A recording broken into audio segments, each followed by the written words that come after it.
जरूर पूछनी है। उसने नीमबाज आंखों से मुझे देखा। अगर बताने में तुम्हारा कोई बड़ा नुकसान हो जाएगा तो ना बताओ, मैंने चिढ़कर कहा। नाराज हो गए हो?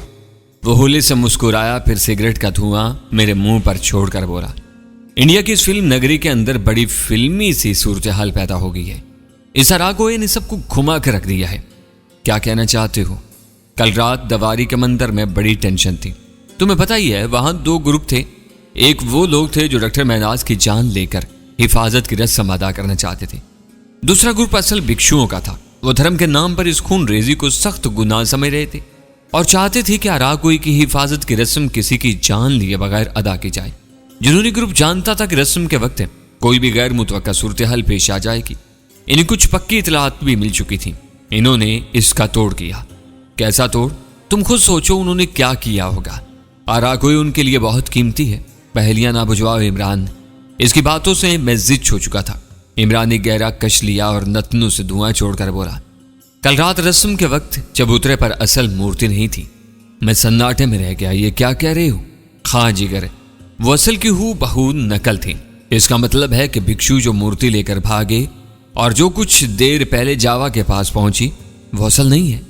इमरान ने बड़े यकीन के साथ नफे में सर हिलाया। मैंने पूछा, तो असल कहाँ है? असल अरागोई महापुजारी के पास थी और महापुजारी इन 20 गुरुओं में ही से कोई एक था। तुम्हें इसका पता है? तुम सब कुछ आज ही पूछने का इरादा रखते हो? क्या कल का दिन नहीं चढ़ेगा? मेरा ख्याल है आज का दिन बहुत ज्यादा अहम है, मैंने इमरान की आंखों में देखते हुए कहा। वो फिर मुस्कुराया और नया सिगरेट सुलगाकर बोला, जिगर पारे, ये बड़ा जबरदस्त इत्तेफाक है कि कल रात हमने जिस गुरु वस्ता के कान काटे असल में वही महापुजारी यानी बड़ा गुरु था। मुझे इस बात का पता उस वक्त चला जब वस्ता ने हमारे मजबूर करने पर तहरीर लिखी और फिर इस पर अपनी गोल मोहर लगाई। उसने ये मोहर अपनी देव हैकल अलमारी की दराज से निकाली थी। इस दराज में एक और मोहर पड़ी हुई थी। मेरी नजर उस मोहर पर पड़ गई। ये महापुजारी की मोहर थी। मैं सोचने लगा, अगर इमरान का बयान के मुताबिक महापुजारी गुरु वस्ता ही था तो फिर यकीनी बात थी कि असल मूर्ति भी गुरु वस्ता के पास ही होगी। मुझे फिर याद आया कि हंगामे के वक्त जब हम दवारी मंदिर से निकल रहे थे तो इमरान मुझे और महनाज को छोड़कर कुछ देर के लिए गुरु वस्ता के कमरे की तरफ लपक आया था। उसने कहा था कि वो जगत सिंह को देखने जा रहा है, कहीं वो मूर्ति के लिए तो नहीं गया था। मेरी छठी इसने गवाही दी कि बात ऐसी ही थी। वो अरागोई के लिए गया था। मैंने इमरान की आंखों में देखा और ठहरे लहजा में कहा, इमरान असर अरागोई तुम्हारे पास है ना? मुझे हैरत हुई जब इमरान ने फौरन इकरार कर लिया। शायद वो मजीद वक्त जाया करना नहीं चाहता था। वो बोला था, अभी तुम ठीक कह रहे हो, आज का दिन बड़ा अहम है हमारे लिए और जावा के लिए भी। अरागोई हमारे पास है और सरवत जावा के पास है। अरागोई के साथ सरवत का तबादला होगा और ये सब कुछ हमें बहुत होशियारी से करना होगा। जावा जैसा जहरीला सांप किसी भी वक्त डंक मार सकता है। कहाँ है अरागोई? मैंने लर्जा आवाज में पूछा। इस पुश्ती बैग में जिसमें मैं उसे दवारी मंदिर से लेकर आया हूं। इमरान ने इंकिशाफ किया। इमरान का पुश्ती बैग इस वक्त नसीर अहमद के घर पर पड़ा था। इमरान उसे ताले में रखा था। मुझ समेत किसी ने भी ये नहीं सोचा था कि साम से रैगजीन के थैले में वो नादर पीस ऑफ आर्ट मौजूद है जिसने खलकत को दीवाना कर रखा है, जिसकी तलाश में करोड़ों रुपए खर्च हुए हैं, बेहतरीन दिमाग इस्तेमाल हुए और कत्लो गारत समेत हर तरह की कानून शिकनी की गई है। वो 2 फुट लंबा धात का कदीम मुजस्मा इस वक्त नसीर अहमद के घर में मौजूद था। घड़ी की सुइयां अब सपहर 4 बजे का वक्त बता रही थी। मैंने इमरान की तरफ देखते हुए कहा, क्या जावा को पता चल जाएगा कि उसके पास नकली अरागोई है? क्यों नहीं चलेगा? वो मुंबई के 3-4 खोचल तरीन बदमाशों में से एक है। ऐसे लोगों के पास हर सूरत हाल से निमटने वाले कारीगर बंदे मौजूद होते हैं। तुम देखना 10 से 15 मिनट के अंदर उसका फोन आएगा। मैंने उसे गहरी नजरों से देखा। तुम्हें कैसे पता चला कि रस्म के मौका पर नकली अरागोई रखा जाएगा और असली कहाँ है? इसका पता कैसे चला तुम्हें? जिस भिक्षु को हमने बिल्कुल शुरू में आप 2 सुरंग से निकलते ही पकड़ा था, वो गुरु वस्ता का खास आदमी निकला। वो पत्थर के कलेजे वाला है। उसे हमें कुछ बताकर नहीं देना था, लेकिन जब मैंने उसे चकमा दिया कि महापुजारी के बारे में हम सब कुछ जान चुके हैं और महापुजारी यानी गुरु वस्ता ने हमें अज खुद बहुत से बातें बता दी हैं, तो वो चक्कर में आ गया। वैसे भी अंदरूनी चोटों की वजह से उसकी हालत बहुत पतली थी। उसने न चाहते हुए भी हमें बहुत सी बातें बता दी। इमरान ने मुझे इस बारे में तफसील बताई। अंदाजा हुआ कि वो इस बारे में काफी हद तक सच बयान ही कर रहा है। इमरान का 15 मिनट वाला अंदाजा बिल्कुल दुरुस्त साबित हुआ। 8-10 मिनट बाद ही उसके फोन की बेल होने लगी। यह जावा ही था। उसकी गंभीर आवाज फोन के नदने मुन्ने स्पीकर पर उभरी। जावा बोल रहा हूं। आपके अलावा और कौन बोल सकता है इस वक्त, इमरान ने इत्मीनान से जवाब दिया। वो बोला, मुझे अभी अभी जानकारी मिली है कि मेरे बंदे किसी बुद्ध होटल से एक मुजस्समा लेकर आए हैं। उसे अराकोई समझ रहे हैं लेकिन वो नकली है। तुमने जो इतला दी वो दुरुस्त थी। इमरान ने इत्मीनान से कहा, बहुत बड़े लानती हो जावा साहब, आपको अभी अभी जानकारी नहीं मिली। असली नकली की बात तो अब मालूम हुई है, लेकिन बाकी आपको सब कुछ बहुत पहले से मालूम था। और बुद्ध होटल में भी सब कुछ आपके हुक्म ही से हुआ। नकली अराकोई को बगल में दबाकर आप पहाड़ पर चढ़ गए थे। मेरी कालें सुनकर भी नहीं सुन रहे थे। तो मुंह संभाल कर बात करो हीरो। मुझसे इस तरह बात करने वाले मौत की भीख मांगा करते हैं। पूरा मुंबई जानता है ऐसे बदकिस्मत भिखारियों को। आप जनाब ने अपनी इज्जत को अपने हाथों से गारत किया है। आप परले दर्जे के कमीने हैं जावा साहब। आपने सोचा कि अराकोई अब आपके हाथ में आ गया है, लिहाजा आपने हमारे मुंह पर थूकना भी गवारा नहीं किया। आपने अपने कमीने लोंडों को भी हदायत फरमा दी कि कोई हमसे राब्ता करे और ना हमारी काल उठाई जाए। पेशा करने वालियों की भी एक जुबान होती है। मुझे तो आप इससे भी गुजरे लगे हो। बकवास नहीं। जवाब ने जोर से चिल्लाया लगा के फोन के स्पीकर में से बाहर निकल पड़ेगा। उसने इमरान पर गलीज गालियों और बदतरीन धमकियों की बौछार कर दी। आखिर में वो धाड़ा, मैं देख लेता हूं तुझे कुत्ते, मैं देख लेता हूं। तेरे लिए आज कयामत न ले आऊं तो समझ लेना जावा अपने बाप का नहीं था, नहीं था बाप का। इसके साथ ही उसने फोन बंद कर दिया। इस शख्स के गुस्से से मुंबई पनाह मांगता था। इसकी धमकी को फरिश्ता अजल की धमकी समझा जाता था। यह धमकी पत्थर को पिघलाती थी और लोहे को पानी करती थी। शोबिस के बड़े बड़े जिन और सिल्वर स्क्रीन के किसी को खातिर में न लाने वाली परियां जावा के एक बुलावे पर सर के बल दौड़े चले आते थे। वो गजब का देवता था। इमरान ने जानबूझकर उसके गजब को जबरदस्त उछाल दिया था और ऐसा करने के बावजूद इमरान के चेहरे पर इत्मीनान के सिवा कुछ नहीं था। होंठों पर एक मुस्कुराहट सजाकर बोला, परेशानी की बात नहीं जिगर, ये अभी ठंडा हो जाएगा। मोटी सुई वाला टीका लगा है ना, इसलिए उई उई कर रहा है। मेहरत से इमरान की सूरत देख रहा था। मुश्किल 8-10 मिनट बाद फिर फोन आ गया। जावा का नंबर ही था, लेकिन जावा खुद नहीं बोल रहा था। स्पीकर पर जावा के करीबी साथी प्रेम चोपड़ा की मनहूस से आवाज उभरी। इस बंदे की शक्ल तो मशहूर फिल्मी विलन से मिलती ही थी। उसने अपनी आवाज को भी मशहूर विलन की आवाज के कालिब में ढालने की कोशिश की हुई थी।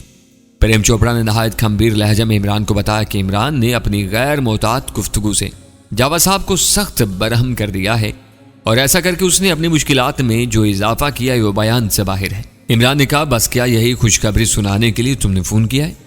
दूसरी तरफ चंद लम्हे खामोशी रही, तब चोपड़ा भारी आवाज में बोला, इस मामले का हल अगर लड़ाई निकालोगे तो इतना खून खराबा होगा कि तुमने कभी सोचा भी नहीं होगा। बेहतर यही है कि आमने सामने बैठ कर बात कर लो। आप बैठ कर नहीं, खड़े होकर बात होगी और दरमियान में काफी सारी राइफलें भी होंगी। तुम्हारे मालिक ने अपना ज़र्फ दिखा दिया है। आप दूसरी बार उस कम ज़र्फ से धोखा नहीं खाएंगे और अगर उसकी तरफ से कोशिश हुई तो वाकई बड़ा खून खराब होगा। इंडिया की बड़ी से बड़ी एक्शन फिल्म भी इस खून खराबे के सामने मिकी माउस का कार्टून नजर आएगी। किस तरह की गारंटी चाहते हो? चोपड़ा ने पूछा। अब कोई गारंटी नहीं चलेगी, सिर्फ खुला मैदान होगा और असले की गारंटी। लेकिन यह तुम्हारा मुल्क है, तुम्हारा शहर है। हमें यहां से हिफाजत के साथ वापस निकलने के लिए गारंटी जरूर चाहिए होगी। क्या मतलब? एक यरगमाली, लेकिन तुम कराए के टट्टू हो। मैं तुमसे तफसीली बात करके अपना वक्त ज़ाया नहीं करना चाहता। अपने बाप से कहो अगर वो कोई डील चाहता है तो खुद बात करे, मैं इंतजार कर रहा हूँ। इमरान ने फोन बंद कर दिया। वो जावा और चोपड़ा से जिस तरह का रवैया रवा रखे हुए था वो मुझे अंदर से लर्जा रहा था। मुझे हर घड़ी यही धड़का था कि कहीं जावा मुश्तिल होकर सरवत को कोई नुकसान न पहुंचाते। कोई ऐसी बात हो जाती तो मेरे जिंदा रहने का हर जवाज खत्म हो जाता। लेकिन इमरान बिल्कुल इत्मीनान से था। उसे यकीन था कि सरवत को कुछ नहीं होगा। जावा उसका बाल भी बीका नहीं करेगा। वो मुझे भी पूरे एतमाद से ये तसल्ली दे रहा था कि सरवत जावा के पास बिल्कुल महफूज है। मैंने कहा, तुम किसी यरगमाली की बात कर रहे थे, ये क्या चक्कर है?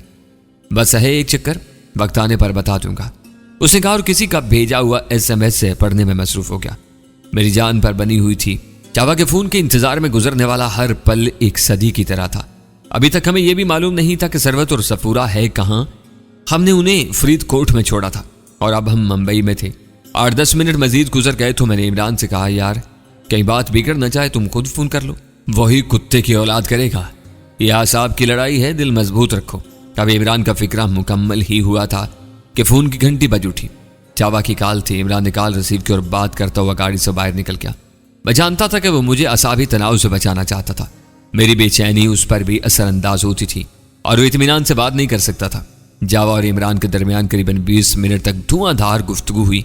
गुफ्तगू की संगीनी इमरान के चेहरे से जाहिर थी। वो पार्किंग के खाली कोचे में इमली के दरख्त से टेक लगाए खड़ा था। आखिर मुझे यूं महसूस होने लगा कि कुछ बातें तय हो गई हैं। कुछ देर बाद इमरान फोन बंद करके गाड़ी की तरफ बढ़ा। इसका चेहरा तमतमा रहा था और आंखों में जारहाना चमक थी।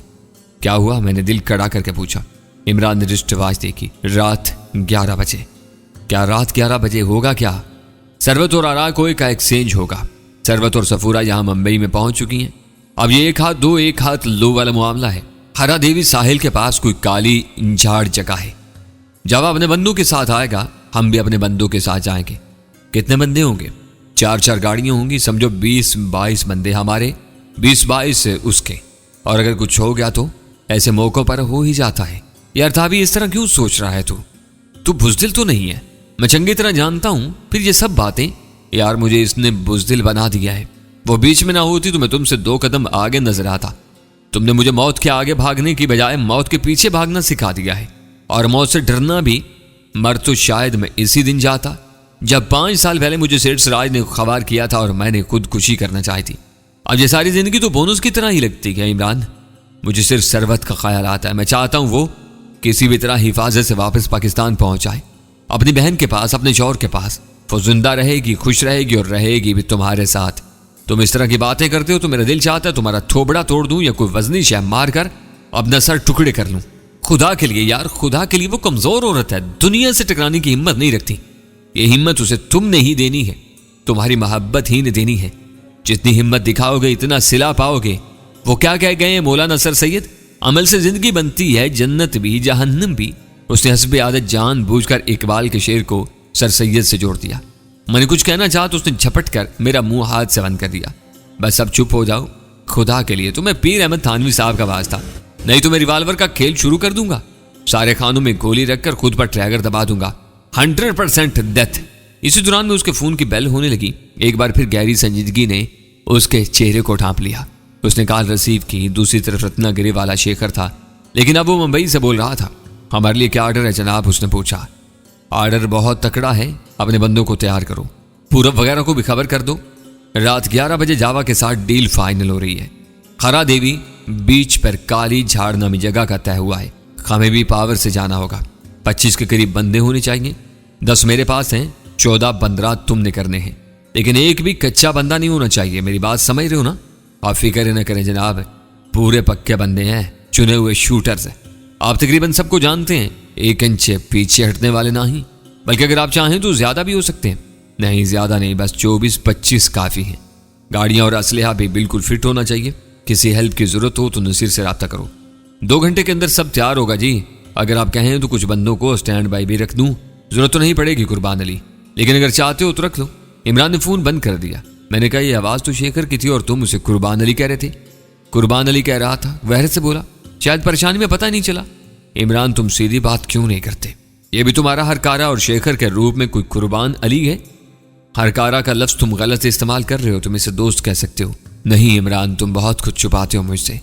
दूसरी तरफ अपना सबसे करीबी दोस्त भी कहते हो। करीबी दोस्तियां इस तरह पर्दे रखने से आगे नहीं चलती। कभी कभी मैं अपने आप को तुम्हारे लिए बिल्कुल गैर समझने लगता हूं। तुम बताते क्यों नहीं हो कि ये कौन लोग हैं जो तुम्हारे लिए काम करते हैं? ये खासतौर इंडिया में तुम्हारे इर्द गिर्द मौजूद हैं। सुल्तान चिट्टा और नदीम जैसे बहुत से लोग ये कहते हैं कि तुम वो नहीं हो जो ऊपर से नजर आते हो। इमरान ने गहरी सांस ली और टेक लगाकर आंखें बंद कर ली। क्या सुनना चाहते हो मुझसे? यही कि ये सब तुम्हारे हुक्म मानते हैं और सर धड़ की बाजी भी लगाते हैं। तुम्हारा अपना क्या अंदाजा है? इमरान ने आंखें बंद किए पूछा। मैंने बगौर उसका चेहरा देखा। वो गहरे पानियों की तरह खामोश था। मैंने कहा, क्या ये कोई ऑर्गेनाइजेशन है? इमरान ने अपनी नीम सुर्ख आंखें खोली और मुझे देखकर बोला, तो 90% दुरुस्त है, पते पर पहुंचे हो। मुझे उम्मीद नहीं थी कि वो इतनी जल्दी तस्लीम कर लेगा। किस तरह की ऑर्गेनाइजेशन, सरकारी या प्राइवेट? मैंने पूछा। प्राइवेट क्या काम करती है? वही जो अब कर रही है, वही जो 2 साल पहले भांडियल में किया था। क्या मतलब? दूसरे मुल्कों, खासतौर से इंडिया में फंसे हुए बेगुनाह पाकिस्तानियों को हबस भेजा और कैदोबंद से निजात दिलाना, कानूनी तरीके से या फिर किसी भी तरीके से। इमरान बेहद संजीदा था। मैं इसका ये मूड पहचानता था। मुझे पता था कि इस वक्त वो जो कुछ कह रहा है दुरुस्त कह रहा है। मैं बहुत पीछे तक सोचने लगा। इमरान मुझे आज बता रहा था, लेकिन न जाने क्यों बहुत पहले से मुझे लगता था कि इमरान किसी खास नज्म के साथ काम करता है और कुछ खास लोगों के साथ इसकी वर्किंग रिलेशनशिप मौजूद है। चंद माह पहले भांडियल से निकलने के बाद जब हम इलाहाबाद पहुंचे थे तो वहां भी कुछ मकामी लोगों से इमरान का वास्ता पड़ा था। दीगर लोगों के अलावा यह पता भी चला था कि इमरान अपनी सर्कस कंपनी के साथ इंडिया आया है, जहां वो एक बड़े झगड़े में मुलव्विस हो गया था। अंदाजा हो रहा था कि इमरान अपने सर्कस वालों को भी खास मकासद के लिए इस्तेमाल करता है। मेरे और इमरान के दरमियान इस मौजू पर चंद मिनट गुफ्तगू हुई। मैंने एक तवील सांस ली और कहा, इसका मतलब है इमरान, जब तुम मुझे ढूंढते हुए भांडियल एस्टेट पहुंचे तो वो भी सिर्फ मेरी दोस्ती के लिए नहीं था, बल्कि तुम्हारे काम का एक हिस्सा था। तुम्हें मेरे अलावा मैडम सफूरा और इब्रार वगैरह को भी ढूंढना था, और आज तुम स्वीटी उर्फ ऐश्वर्या और दूसरी लड़कियों को वापस पाकिस्तान ले जाने के लिए मेरे साथ हो। उसके होंठों पर बेसाख्ता एक मध्यम मुस्कुराहट फैल गई। वो मुझे नीमबाज आंखों से देखकर बोला, जिगर, जब काम के साथ मोहब्बत भी शामिल हो जाए तो हर चोटी सर हो जाती है। भांडियल एस्टेट में तुम्हारी मोहब्बत पहले थी, काम उसके बाद था, और अब भी तुम्हारी मोहब्बत और दोस्ती पहले है, काम बाद में। अगर तुम्हारे और सरवत के साथ साथ मैं स्वीटी, फाखरा, महनाज वगैरह को भी पाकिस्तान वापस ले जाने में कामयाब हो गया तो ये मेरे लिए बोनस होगा। जिलानी, इकबाल, इम्तियाज और सफूरा वगैरह भी सब जानते हैं। सिर्फ जिलानी, इकबाल और इम्तियाज हम बहुत अरसे से इकट्ठे काम कर रहे हैं। इन तीनों के अलावा और कोई नहीं। ये ऑर्गेनाइजेशन या जो कुछ भी है तुम चलाते हो। नहीं यार, मैं तो बस इसका एक हिस्सा हूं। एक बड़ा इदारा है, कौन चला रहा है? समझो ऊपर वाला ही चला रहा है। तुम समझ गए होगे एक इतना खतरनाक काम है, तुम फिर बात गोल कर रहे हो। तुमसे कुछ भी छुपाना मेरे लिए मुमकिन नहीं है यार, लेकिन तुम छुपा रहे हो इमरान। अब तो किसी वक्त मुझे यह भी शुबा होने लगता है कि तुमने मुझे अपनी जवानी और लड़कपन की जो रुदात सुना रखी है, शायद इसमें भी कुछ हेर फेर हो। नहीं ताबिश, इमरान ने बड़ी मताने से कहा, वो सब कुछ सच है। उसने मेरे सर पर अपना हाथ रख दिया। इस रुदात में कुछ भी झूठ नहीं। हाँ, सिर्फ एक बात ऐसी है जिसकी मैंने तुमसे पूरी वजाहत नहीं की। इसका ताल्लुक वालदा से है। क्या कहना चाहते हो? भांडियल एस्टेट से आने के बाद तुमने कई बार मुझसे पूछा कि मैं वालदा को ढूंढ रहा हूं या नहीं।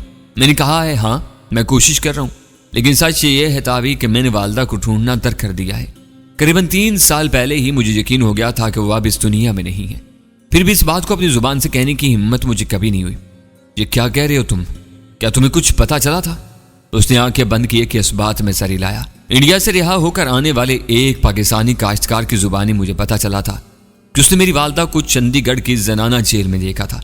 वालदा ने उसे मेरा एड्रेस दिया था और कहा था कि वो किसी तरह मुझ तक पहुंचने की कोशिश करे। उस शरीफ बंदे ने अपना वादा निभाया और किसी न किसी तरह मुझे ढूंढ लिया।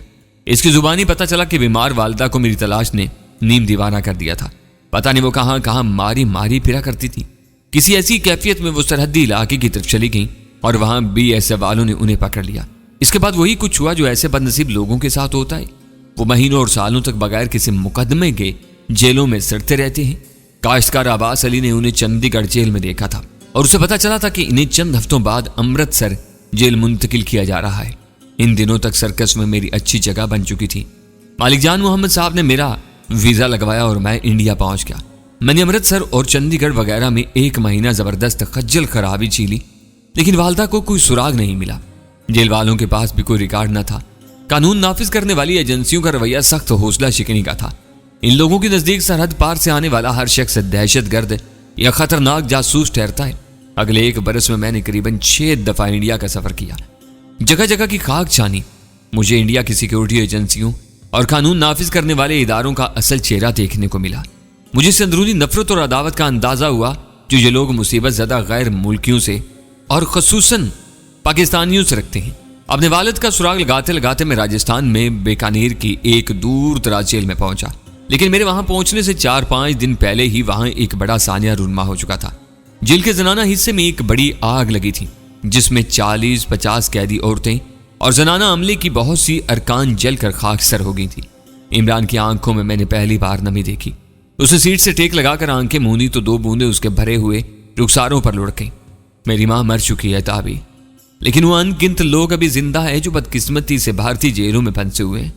गलती से सरहद पार कर जाने वाले चरवाहे, माहीगीर, सियाहत के लिए जाने वाले और गायब हो जाने वाले बेगुनाह और इस किस्म के और बहुत से लोग। चंद साल पहले ही मैंने तहैया कर लिया था कि मैं ऐसे लोगों के लिए काम करूंगा, इनका खोज लगाऊंगा, इनके प्यारों तक पहुंचाने की कोशिश करूंगा। वालदा की तलाश के दौरान में कुछ लोगों के लिए मेरे अंदर बड़ी नफरत ने जन्म लिया था। इसका नतीजा इंडियन सरकार के 3-4 एहलकारों की मौत की सूरत में निकला। इंडियन पुलिस मेरे पीछे पड़ गई। इसी दौरान में मुझे एक प्राइवेट तंजीम का पता चला।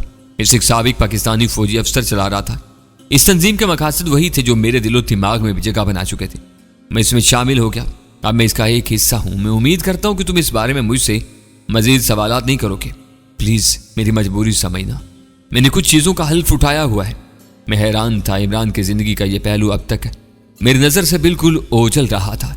इस बात का इल्म तो मुझे भांडियल एस्टेट से निकलते ही हो गया था कि इमरान का इंडिया में आना जाना है और यहाँ इसके दोस्त और दुश्मन मौजूद हैं। सज्जाद मोहल जैसे खूनखार पुलिस ऑफिसर ने हमें गिरफ्तार किया था और फिर मुझे पता चला था कि इस गिरफ्तारी की वजह मनोज नामी एक आवारा शख्स है जो कुछ अर्सा पहले इमरान की फायरिंग से शदीद जख्मी और फिर हलाक हो गया था। इस तरह के कई मामलात इमरान के साथ नथी थे।